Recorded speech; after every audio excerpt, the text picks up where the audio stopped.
একটা যে কোনো দোকানে কিনতে যান অলিভ অয়েল তেল 210 টাকা দাম রাখে।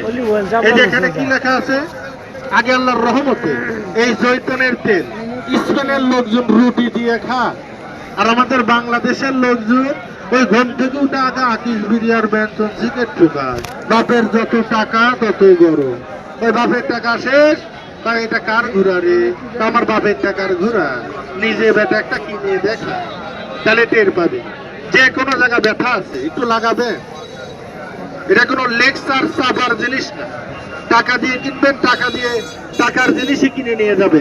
এর এক বোতল যদি আপনি কালো জিরার তেল কিনতে যান 300 টাকার কম লাগবে না। ভাই কালো জিরার তেল নেবেন ইঞ্জিনিয়ার সাহেব? কালো জিরার তেল নেবেন? পাউডারটা ভালো, জনসন জনসন জিনসন আছে না একটা? Ginseng জিংসিং ginseng. হ্যাঁ জিংসিং কিন্তু অনেক উপকারী, অনেক কাজে। জিনসিং পাউডারটা ভালো, সঙ্গে পাওয়া যায়। ওইটা অরিজিনালটার কেজি অনেক বেশি। সেটা আনেন 1 কেজি ভাই। বাবা 1 কেজি আমরা কয় বছর খাবো?